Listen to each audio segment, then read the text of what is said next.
মস্ত বড় জ্ঞানী হতে পারো, হেদায়েতের মালিক আমার আল্লাহ।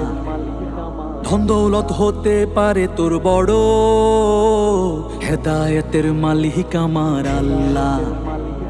মস্ত বড় জ্ঞানী হতে পারো, হেদায়েতের মালিক আমার আল্লাহ। ধন দৌলত হতে পারে তোর বড়, হেদায়েতের মালিক আমার আল্লাহ। হায়রে হেদায়েতের মালিক আমার আল্লাহ। জ্ঞানী হওয়ার কারণে যদি অহংকারী হও, আল্লাহ তাআলার কাছে কোনো জ্ঞানী তুমি নও।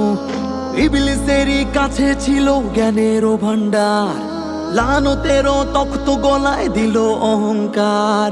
কথার সুযোগ পেয়ে গেলে কবু হুঁশ যদি না রয়, এমন জ্ঞানী বেজ্জতি হয় প্রজ্ঞাবানে কয়। আবু জাহেলেও জ্ঞানী ছিল ভাই অন্ধকারের যুগে, এমন অনেক জ্ঞানী দেখা যায় অহমিকা রোগে ভুগে। তওবা করে দুহাত তুলে আজি অহমিকা ছাড়ো, হেদায়েতের মালিক আমার আল্লাহ। হায়রে হেদায়েতের মালিক আমার আল্লাহ, হেদায়েতের মালিক আমার আল্লাহ।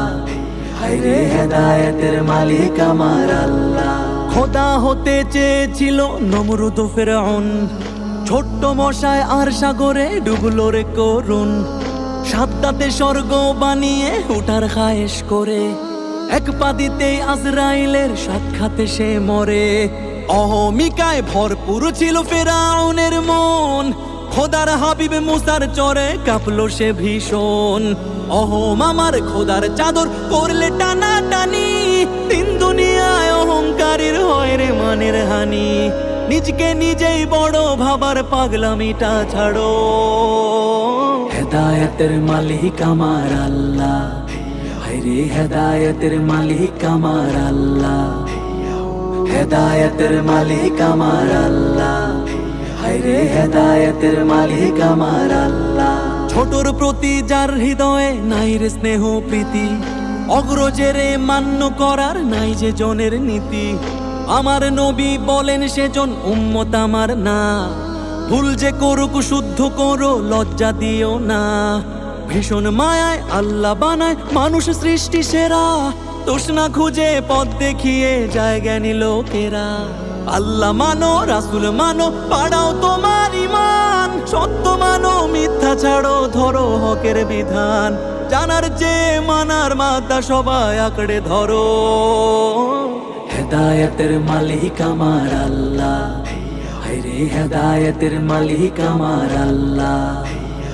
মস্ত বড় জ্ঞানী হতে পারো, হেদায়েতের মালিক আমার আল্লাহ। ধন দৌলত হতে পারে তোর বড়, হেদায়েতের মালিক আমার আল্লাহ। হায়রে হেদায়েতের মালিক আমার আল্লাহ।